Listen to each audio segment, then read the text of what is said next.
Hello everybody and welcome back to my channel again. इस video में हम continue करेंगे जर्नल सर्जरी के साइनॉप्सिस को। प्रीवियस वीडियो में हमने बात करा था कि थायराइड की क्या फिजियोलॉजी है, क्या एनाटॉमी है, इसकी क्या एम्ब्रियोलॉजी है। आज हम उसी की फिजियोलॉजी कंटिन्यू करने वाले हैं। This is the second video of journal surgery synopsis.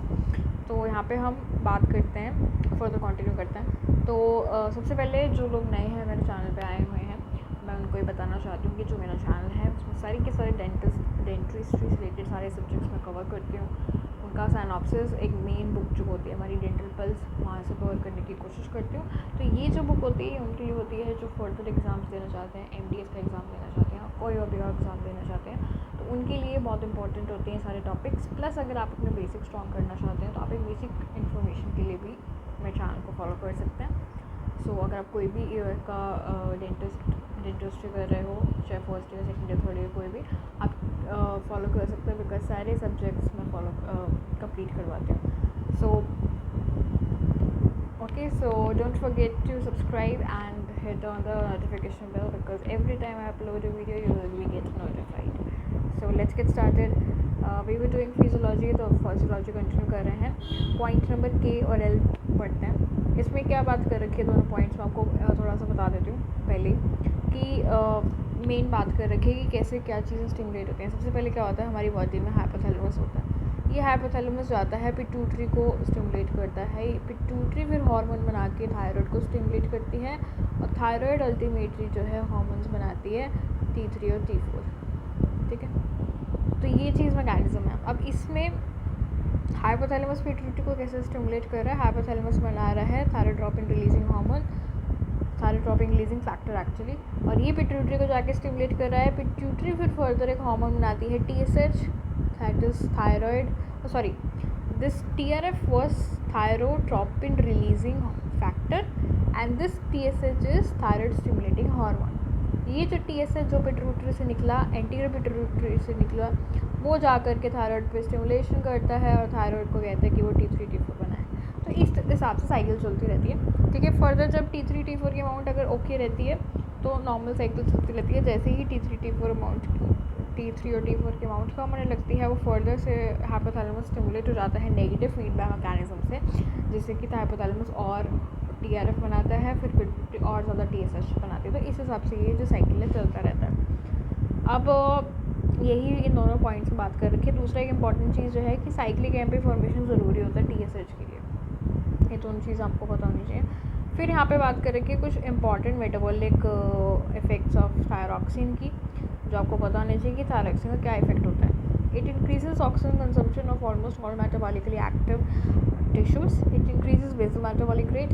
Reaction time of stretch reflexes decreases, is shortened by hypothyroidism and prolonged in hypothyroidism and causes rise in blood glucose level plus potentiates the effect of कैटेकोलमीन्स। तो क्या क्या चीज़ें होती हैं, देखो जितने भी organs होते हैं हर एक ऑर्गन का अपना ऑक्सीजन कंजम्पशन होता है। तो ये ऑक्सीजन कंजम्पशन बढ़ा देती है, ऑक्सीजन कंजम्पशन बढ़ाती है, बंदे का बेसल मेटाबॉलिक रेट बढ़ा देती है, बंदे का ग्लूकोज लेवल बढ़ा देती है। कैटेकोलमीन्स का जो इफेक्ट आ रहा होता है बॉडी पे, वो इफेक्ट को पोटेंशिएट कर देती है। ठीक है, प्लस क्या करती है कि जो हमारा टाइम है स्ट्रेच रिफ्लेक्सेस का, ठीक है, स्ट्रेच रिफ्लेक्सेस किसी में भी कोई भी मसल की अगर हम बात कर रहे हैं तो जिसको एक टाइम रिएक्शन टाइम होता है, उस रिएक्शन टाइम को कम कर देती है। मतलब क्या है कि बेसिकली जो मसल्स हैं वो ज़्यादा काम करेंगे। अब तो मसल्स का एक्टिविटी बढ़ा दिया, बेसल मेटाबॉलिक रेट बढ़ा दिया, बॉडी का जो ब्लड में ग्लूकोज की अमाउंट है वो बढ़ जाएगी, ऑक्सीजन कंजम्पशन बढ़ जाएगी, बंदे को ज़्यादा ऑक्सीजन लेगा, वो ज़्यादा ऑक्सीजन कंजम्पशन होगी बॉडी में। प्लस कैटेकोलमीन्स जितने भी हमारे बॉडी में रहते हैं उनका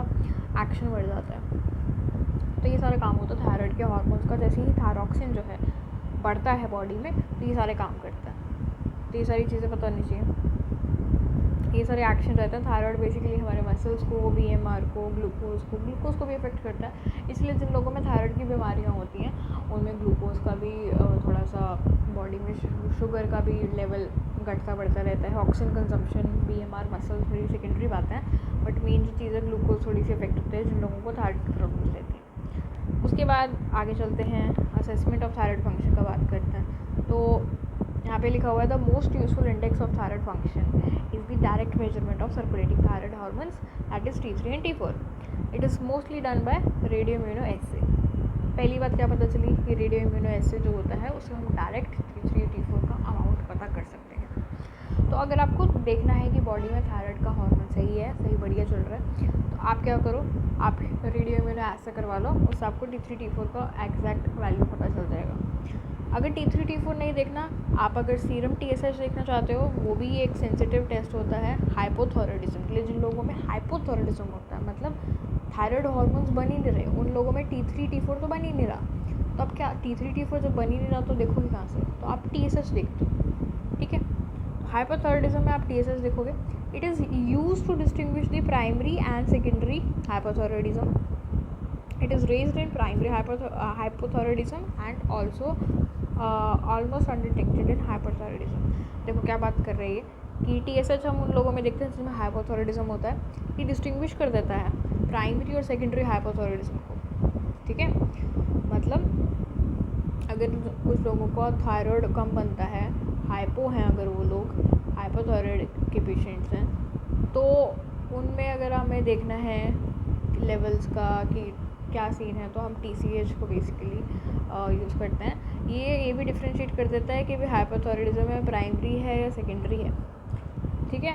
और दूसरी चीज़ क्या होती है कि प्राइमरी थायराइड में, प्राइमरी हाइपोथायराइडिज्म में काफ़ी ज़्यादा बड़ा रहता है, काफ़ी ज़्यादा बड़ा रहता है and almost undetected in hyperthyroidism. Hyperthyroidism में TSH का कोई ज़्यादा रोल नहीं होता। नेक्स्ट पॉइंट जो यहाँ पे बात आई हुई है वो है presence of LETS, that is long acting thyroid stimulator in the serum, is quite diagnostic of Graves' disease and has ecological significance. तो Graves' disease अगर आपको देखनी है, कंफर्म करनी है, not confirmatory but Graves' disease के लिए आप लॉन्ग स्टैंडिंग थायराइड स्टिमुलेटर को फाइंड आउट कर सकते हो। तो आपको नॉर्मल अगर थायराइड फंक्शंस देखने हैं बॉडी में कि थायराइड का क्या हार्मोन का लेवल है, तो आप T3 T4 देख सकते हो रेडियो इम्यूनो एसे। अगर आपको हाइपोथायराइडिज्म का देखना है तो आप TSH देख लीजिए, लेकिन अगर आप ग्रेव्स डिजीज़ का मेजरमेंट करना है तो आप LETS का यूज़ कर सकते हैं। उसके बाद बात आती है गॉइटर की। डायरेक्ट जंप करते हैं गॉइटर के ऊपर। गॉइटर क्या होता है? Goitre is enlargement of thyroid gland, ठीक है। Goitre is just a simple thing कि अगर थायराइड ग्लैंड बड़ी हो जाती है साइज़ में तो उसको गॉइटर बोलते हैं। वो क्यों बड़ी हुई है, क्या ईटियोलॉजी है, वो अलग बात है। अब ईटियोलॉजी के हिसाब से और बाकी चीज़ों के हिसाब से हम इसको क्लासीफाई कर सकते हैं। एनलार्जमेंट ऑफ ग्लैंड को हम क्लासीफाई कर सकते हैं कि सिंपल एनलार्जमेंट भी हो सकती है, टॉक्सिक एनलार्जमेंट भी हो सकती है, न्यूप्लास्टिक एनलार्जमेंट भी हो सकती है, और जस्ट नॉर्मल थायराइडाइटिस भी हो सकता है, ठीक है। तो ये चीज़ें हैं। तो अब हम इसको क्लासीफाई अगर हमने कर दिया है 5-4 चीज़ों में कि it can B simple, it can B toxic, it can B neoplastic, it can B thyroiditis. अब सिंपल में अगर हम बात करें तो हमारे पास 3 चीज़ होती हैं। सिंपल गॉइटर जो है, सिंपल एनलार्जमेंट, वो 3 टाइप का है, या तो डिफ्यूज़ है, या तो नॉइडुलर है, या फिर कॉलॉइड है, ठीक है। टॉक्सिक की अगर हम बात करें तो टॉक्सिक फर्दर हमारे पास टाइप्स में आ जाता है। तो इस हिसाब से हमने इसको क्लासीफाई किया हुआ है। टॉक्सिक को भी डिफ्यूज़ में कर रखा है, फिर टॉक्सिक नॉड्यूल में कर रखा है, और टॉक्सिक नॉडुलर में कर रखा है। न्यूप्लास्टिक को बेनाइन और मालिग्नेंट दो में डिवाइड कर रखा है। थायराइडाइटिस को ऑटो इम्यून, सब एक्यूट और रिडल में क्लासीफाई कर रखा है। क्लासिफिकेशन काफ़ी इंपॉर्टेंट होती है, बट उससे ज़्यादा इंपॉर्टेंट उनके फीचर्स होते हैं। सो पढ़ते हैं सिंपल गॉइटर को। सिंपल गॉइटर में अगर हम बात करते हैं तो क्या होता है एक्चुअली, एनलार्जमेंट होती है तो उसमें क्या होता है, उसमें TSH बढ़ जाता है। There is increase in TSH secretions due to low levels of circulating thyroid hormones. Increased stimulations of the gland causes enlargement. क्योंकि TSH बहुत ज़्यादा बढ़ जाता है, इसलिए थायराइड की ग्लैंड जो है, जो थायराइड है, वो एनलार्ज हो जाता है। क्यों TSH बढ़ जाता है? क्योंकि मैंने आपको बताया था नेगेटिव फीडबैक होता है। नेगेटिव फीडबैक में क्या हुआ कि अगर मान लो किसी की बॉडी में T3 T4 कम हो गया तो वापस से उसने हाइपोथैलेमस को सिग्नल करा कि हमारे पास हार्मोन नहीं है। हाइपोथैलेमस और ज़्यादा TRF बनाएगा, फिर TRF से ज़्यादा TSH बनेगा, तो इस वजह से TSH बढ़ जाता है। तो क्योंकि TSH बॉडी में बढ़ गया इसलिए थायराइड ग्लैंड एनलार्ज हो गई। That is simple goitre. Next is simple goitre में अब और टाइप्स होती हैं सिंपल गॉइटर में। फैमिलियल भी हो सकता है, लाइक फैमिली हिस्ट्री में कि वहाँ फैमिली में सबको होता है ये चीज़, ठीक है।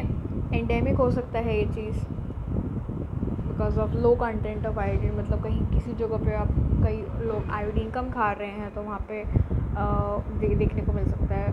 कई जगहों पे क्या होता है, वेजिटेबल्स वगैरह जो होती हैं उस हिसाब से उसको क्वाड्रोजन्स बोलते हैं। ब्रासिका फैमिली की जो होती है, कैबेज हो गई, टर्निप्स, केल्स, कॉलीफ्लावर, स्प्राउट्स, इन सब वेजिटेबल्स में जो केमिकल्स होते हैं उनकी वजह से क्या होता है कि बॉडी में थायराइड कम बनता है। प्लस फिजियोलॉजिकली भी हो सकता है कि प्रेगनेंसी में, प्यूबर्टी में ऐसा होता है।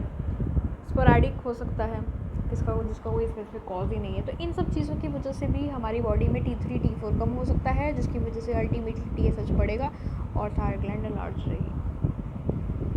फिर उसके बाद बात आती है कॉम्प्लिकेशंस की।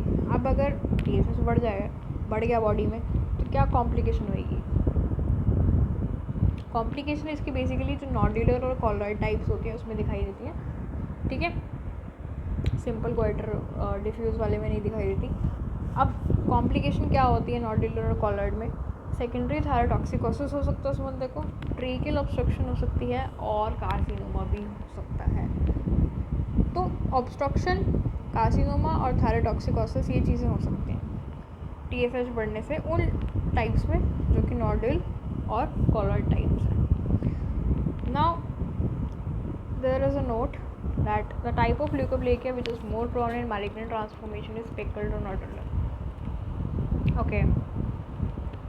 The type of simple goiter more prone for malignant transformation is nodular. The type of malignant melanoma which is aggressive with vertical growth pattern is nodular. The type of amyloblastoma which is more prone in malignant transformation is granular cell type. Okay, ये जो note है इसमें different points के बारे में discuss किया हुआ है, आपको उनको लर्न करना है। पहला जो बात है वो ल्यूकोप्लेकिया के ऊपर है कि भी कौन सा ऐसा ल्यूकोप्लेकिया है which is more prone in malignant transformation. ज़्यादा मतलब ऐसा ल्यूकोप्लेकिया जो कि मलिग्नेंटली ट्रांसफॉर्म होने की क्षमता रखता है वो होता है स्पेकल्ड और नॉडुलर, ठीक है। उसके बाद सिंपल गोइटर की बात करी हुई है कि भी कौन सा ऐसा सिंपल गोइटर होता है जिसमें मलिग्नेंट ट्रांसफॉर्मेशन होने के चांसेस होते हैं, दैट इज़ नॉडुलर, ठीक है। उसके बाद बात करी गई है कि मैलिग्नेंट मेलिग्नोमा का कौन सा टाइप होता है which is aggressive with vertical growth pattern, जिसमें कि वर्टिकल ग्रोथ पैटर्न होता है और एग्रेसिव होता है, वो है नॉडुलर। और ऐसा कौन सा अमीलोब्लास्टोमा का टाइप है which is prone to malignant transformation, that is granular, ठीक है। तो डिफरेंट चीज़ों के बारे में यहाँ पे थोड़ा डिस्कस किया हुआ है, एक अमीलोब्लास्टोमा के बारे में, एक मैलिग्नेंट मेलानोमा के बारे में, एक सिंपल गोइटर के बारे में और एक ल्यूकोप्लेकिया के बारे में। इनमें कॉमन क्या होता है, वर्ड नॉडुलर, कि ल्यूकोप्लेकिया में कौन सी ऐसी चीज़ है जो मैलिग्नेंट ट्रांसफॉर्म होगी, नॉडुलर। सिंपल गोइटर में कौन सी ऐसी है जो मैलिग्नेंट ट्रांसफॉर्मेशन होने के चांसेस है, नॉडुलर। मैलिग्नेंट मेलानोमा में क्या कौन सा ऐसा ट्यूमर है जो एग्रेसिव है और vertical growth pattern, nodular. Ameloblastoma में कौन सा ऐसा है जिसमें मैलिग्नेंट ट्रांसफॉर्मेशन के, दैट इज़ ग्रैनुलर, ठीक है। तो बस जस्ट सिंपल फैक्ट्स हैं, लर्न करना। नेक्स्ट इज़ द ट्रीटमेंट क्या होगा?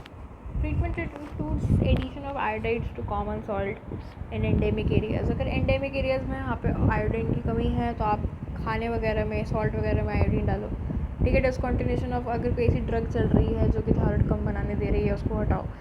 थायरॉक्सिन बॉडी में डालो, ऑलमोस्ट उसकी dose 0.3 milligram per day for few days और few months and gradually reduce to 0.1 milligram. तो इतना आप आयोडीन बाहर से दे सकते हो, जिन जगहों पे आयोडीन की कमी रहती है वहाँ पे आप इतना आयोडीन दे सकते हो। फिर सर्जिकल ट्रीटमेंट हो सकता है, कॉस्मेटिक रीजंस और obstructive symptoms which is followed by L-thyroxine tablets are the replacement therapies to prevent the reoccurrences, okay। तो ये सारी हमने बात कर ली। अब हम बात करेंगे रिट्रोस्टर्नल गोइटर। रिट्रोस्टर्नल का मतलब क्या होता है, रिवर्स जाना, रिट्रो मतलब बैक। अब रिट्रोस्टर्नल गोइटर में क्या होता है, mainly drive from lower pole of multinodular goiters in men with short necks with strong pretracheal muscles. The negative intrathoracic pressure tends to draw the goiter into superior mediastinum. Usually क्या होता है, जब goitre enlargement होती है, thyroid gland की enlargement होती है तो वो बाहर दिखाई देती है। लेकिन रिट्रोस्टर्नल गोइटर में क्या होता है, गोइटर की इन्लार्जमेंट जो है या गोइटर जो है वो अंदर, बाहर नहीं दिखाई देती उसकी, वो अंदर चला जाता है, अंदर चला जाता है तो सुपीरियर मीडियास्टाइनल में चला जाता है। वहाँ पे उसकी जो है एनलार्जमेंट चली जाती है। तो इस चीज़ को रीट्रोस्टर्नल गॉइटर बोलते हैं। जो लोगों की छोटी नेक होती हैं, मेन में प्रेफरेबली स्ट्रॉन्ग प्रीट्रेकियल मसल्स जिनमें होती हैं, उनमें क्या होता है, कई बार प्रेशर नेगेटिव क्रिएट होने के कारण जो है गॉइटर चला जाता है सुपीरियर मीडियस्टाइनल में। छोटी सी बात है, पता होना चाहिए वर्ड आपको, रीट्रोस्टर्नल गॉइटर। उसके बाद these can be classified into substernal, plunging, intrathoracic, divide कर दिया इनको, ठीक है। या तो सबस्टर्नल सीरीज में है, या फिर प्लंजिंग है, और या फिर इंट्राथोरैकिक है। तो substernal goitre is palpable from the neck से ही आप उसको पैल्पेट कर सकते हो सबस्टर्नल वाले टाइप में। प्लंजिंग में क्या होता है, normally not palpable, but in case of increased intrathoracic pressure it is pushed into the neck, okay. And intrathoracic में क्या होता है, completely inside the thorax and never palpable, कभी भी पैल्पेबल नहीं कर सकते आप उसको पैल्पेट, और वो थोरैक्स में रहती है, ठीक है। तो first is palpable and second and third is non palpable. इसका ट्रीटमेंट क्या होता है, मतलब अगर कोई ऐसा गॉइटर जो अंदर ही चला गया नेक में या समथिंग में, उसका एक ही ट्रीटमेंट है, उसको एक्सरसाइज करो, वहाँ से रिसेक्शन करो उसकी एक्ट, ठीक है, यही उसका ट्रीटमेंट है। Now talk about very important term, that is thyrotoxicosis. Thyrotoxicosis को हम टॉक्सिक गॉइटर बोलते हैं। क्लिनिकल मैनिफेस्टेशन का क्या मतलब होता है, एक्सेसिव थायराइड हार्मोन्स अगर बनते हैं किसी की बॉडी में, तो हम कहते हैं कि ये टॉक्सिक हो गया है, मतलब इसमें ज़्यादा थायराइड ग्लैंड हार्मोन्स बन रहे हैं, T4 T3 ज़्यादा बन रहा है, तो ये टॉक्सिक होते हैं। Toxic goitre our body classified into primary secondary, ठीक है। अब प्राइमरी सेकेंडरी को अगर हम देखें, डिफरेंशिएट अगर हम करें, so primary goitre appears to be along with toxic symptoms. Secondary goitre, पहले प्राइमरी पढ़ लेता पूरा। Goiter appears to be along with toxic symptoms seen in the young patients. Male-female ratio is 6:1. Symptoms appear to be sudden and are seldom mild. Clinical CNS manifestations are there. Exophthalmos is there. Eye signs are common. Goiter is uniform, firm and moderate. ठीक है। Secondary में क्या है, goiter first appears and toxic symptom appears later. Toxic symptom यहाँ पे बाद में आते हैं। पेरेंट्स जिनकी एज 35 ईयर से ज़्यादा होती है, उन लोगों में दिखाई देता है, उन पेशेंट्स में दिखाई देता है। फीमेल में बहुत ज़्यादा दिखाई देता है ये। Mild and gradual symptoms are seen, mild symptoms होते हैं। सीवियस मैनिफेस्टेशंस ज़्यादा रहती हैं, डोमिनेट करती हैं। एक्सोप्थैलेमस है, इसमें भी eye signs are virtually never seen. Exophthalmos and eye signs are virtually never seen, मतलब आप ऐसे देख के नहीं बता सकते कि ओके इसकी आँखें तो एक्सोप्थैलेमस मतलब बाहर आने को हो रही हैं, या फिर आई साइंस आप देख के नहीं बता सकते कि उस बंदे को गॉइटर है। तो ऐसा गॉइटर जो होता है वो सेकेंडरी होता है। दूसरी चीज़ कि goiter is uniform, firm and moderate. So goiter is usually nodular and quite big. इसमें फॉर्म और यूनिफॉर्म और छोटे साइज़ का नहीं होता, गॉइटर काफ़ी ज़्यादा बड़ा होता है और नोड्यूल्स होते हैं उसके अंदर। तो ये प्राइमरी और सेकेंडरी में डिफरेंस रहता है कि प्राइमरी में तो टॉक्सिक सिम्टम्स साथ में आ जाते हैं, लेकिन सेकेंडरी में टॉक्सिक सिम्टम्स बाद में आते हैं। वर्चुअली आप आईज़ को देख के नहीं बता सकते डिफरेंस। प्लस 35 ईयर से ऊपर की एज के में ज़्यादा होता है ये, तो ये चीज़ें डिफरेंस होती हैं। प्राइमरी सेकेंडरी की मेन डिफरेंसेस ये हुआ। उसके बाद अगर हम बात करें तो हमारे पास कॉजेज़ ऑफ थायरोटॉक्सिकोसिस होता है कि क्यों ज़्यादा सिक्रीशन होने लग गई थायराइड हार्मोन्स की। हो सकता है ग्रेव्स डिजीज़ की वजह से, या फिर टॉक्सिक मल्टीनोडुलर गॉइटर की वजह से, या फिर एडिनोमा की वजह से, या फिर early stage of डिक्वेमेन thyroiditis, George बेजॉन syndromes, thyrotoxicosis facilities and stoma ओवैरिस। तो इन चीज़ों की वजह से भी हो सकता है कि थायराइड हार्मोन ज़्यादा बनने लगता। थायरोटॉक्सिकोसिस के कॉजेज़ पे इतना क्वेश्चन नहीं आता जितना उनके फीचर्स के ऊपर आता है, सो हमें वो चीज़ ज़्यादा पता नहीं चाहिए। Now let's talk about Graves disease. तो ग्रेव्स डिजीज़ एक्चुअल होती क्या है, इट्स डिफ्यूज टॉक्सिक गॉइटर और primary toxic goitre. Diffuse type को, जो टॉक्सिक में डिफ्यूज टाइप होती है, उसको ग्रेव्स डिजीज़ बोलते हैं। तो मतलब ग्रेव्स डिजीज़ टॉक्सिक गॉइटर ही होता है जो कि डिफ्यूज टाइप का होता है। It is diffuse goiter affecting whole of functioning of thyroid tissue, causing hypertrophy and hyperplasia due to abnormal thyroid stimulants such as LETS. ठीक है, इसलिए हम ग्रेव्स डिजीज़ में LETS that is long standing thyroid hormone को देखते हैं। Plus इसमें hypertrophy और हाइपरप्लेजिया हो जाता है। Characterized by clinical triad of goiter plus thyrotoxicosis plus exophthalmos. Eyes बाहर आती हैं, ऑर्बिट से ऐसा लगता है कि बहुत बाहर की तरफ है आईज। गॉइटर हो जाता है प्लस थायरोटॉक्सिकोसिस, तीन चीज़ों का मिक्सचर होता है इसमें। उसके बाद फर्दर अगर हम देखें तो Graves disease most commonly manifest इन यंग पेशेंट्स में ज़्यादा होती है। मेल फीमेल्स में ज़्यादा होती है। थायराइड एक ऐसी बीमारी होती है जो फीमेल्स में ज़्यादा देखने को मिलती है, usually associated with eye signs. Graves disease में आपको पर्टिकुलरली आई साइंस देखने को मिलेंगे, प्लस थायरोटॉक्सिकोसिस होगा, प्लस एनलार्जमेंट देखने को मिलेगी। It is systematic autoimmune condition comprising of hypothyroidism, exophthalmos and pretibial मिक्सोडीमा।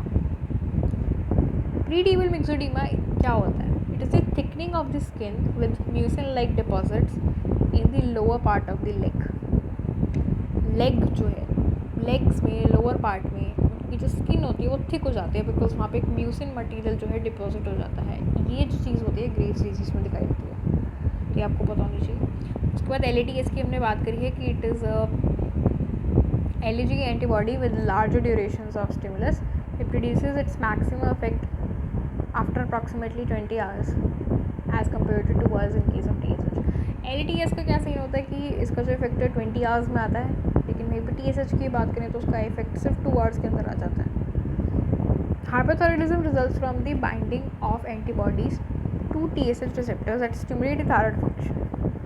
The antibodies are called as LATS and TSI, that is thyroid stimulating immunoglobulin, and these are mostly detected in the serums of the patient. तो अगर आप Graves disease particularly differentiate करना चाहते हैं कि इस बंदे में ग्रेव्स डिजीज़ है नहीं है, तो आप क्या फाइंड आउट कर सकते हैं? उसकी बॉडी में LATS फाइंड आउट कर सकते हैं प्लस TSI फाइंड आउट कर सकते हैं। अगर ये पर्टिकुलरली आपको उसके मिलते हैं मोस्ट कॉमनली उनके सिरम में, तो इसका मतलब बंदे को Graves disease, that is diffuse toxic goitre.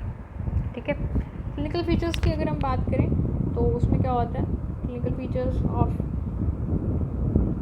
Features की अगर हम बात करें तो क्लिनिकल फीचर्स में हमें यहाँ पे देखने को मिलता है दिस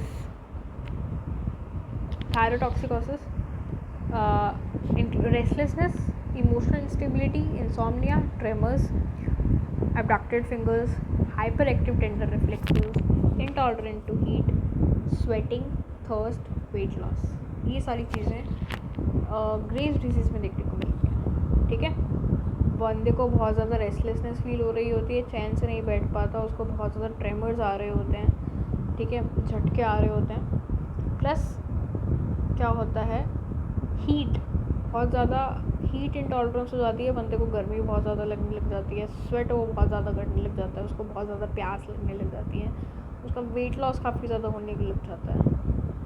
प्लस उसके जो टेंडन रिफ्लेक्सेस होते हैं वो काफ़ी ज़्यादा हाइपर एक्टिव हो जाते हैं, फिंगर्स जो हैं वो अडैप्टेड हो जाती हैं। तो ये सब चीज़ें अगर आपको एक साथ देखने को मिले तो समझ जाएगा this is diffuse toxic goitre, that is Graves disease. और अगर आपको साथ में सिरम में उसके LATS और TSI भी देखने को मिल जाता है, तो समझ जाना कि ये दिस इज़ ग्रेव्स डिजीज़। ठीक है। Restlessness, tremors, heat, sweat, thirst, weight loss, all this are the features of Graves disease. Extreme vascularity is very characteristic of a goiter in Graves' disease. Bruise may be heard on the superior pole of either side. काफ़ी ज़्यादा vascularity होती है, ब्रूइट काफ़ी ज़्यादा देखने को मिलता है। समझ गए हो? तो ये भी एक उसका इंपॉर्टेंट फीचर है ग्रेव्स डिजीज़ का कि vascularity of brute. Next point is that changes of the skin and it's appendages like warm and moist skin, flushing, precipitation, soft fragile nails, falling of hair, gynecomastia in males, menstruation irregularity in females, libido, increased libido but decreased fertilities, all these things are the signs of Graves' disease। ठीक है। Precipitate हो जाना, skin में बंदा बताएगा कि उसकी skin जो है वो काफ़ी ज़्यादा स्वेट करने लग गई है, मॉइस्ट हो गई है, फ्लशिंग होने लग गई है उसके फेस पे, नेल्स बहुत ज़्यादा उसके टूटने लग गए हैं, उस बंदे में मेंस्ट्रुएशन प्रॉब्लम्स हैं या फिर लिबिडो प्रॉब्लम्स हैं, लिबिडो ज़्यादा बनने लग गया है, gynecomastia अगर हो गया है, तो ये सब चीज़ें ग्रेव्स डिजीज़ को शो करती हैं। GIT डिसऑर्डर्स अगर हम देखें तो इसमें बंदे को डायरिया बहुत ज़्यादा हो जाता है, डेफिकेशन प्रॉब्लम काफ़ी होता है, काफ़ी फ्रीक्वेंट बढ़ जाती है डेफिकेशन, ठीक है, बार बार टॉयलेट जाना पड़ता है। Increased bone turnover causing hyper calcaemia, बहुत ज़्यादा कैल्शियम जो है बॉडी में बढ़ जाता है। ये सब चीज़ें अगर देखने को मिलती हैं, that is Graves disease. Plus I signs Graves disease पर कॉमन होते हैं। तो आई साइंस में आप क्या देखोगे कि spasm of upper eyelid with lid retraction, ये सबसे ज़्यादा कॉमन है, lid retraction and upper eyelid spasm.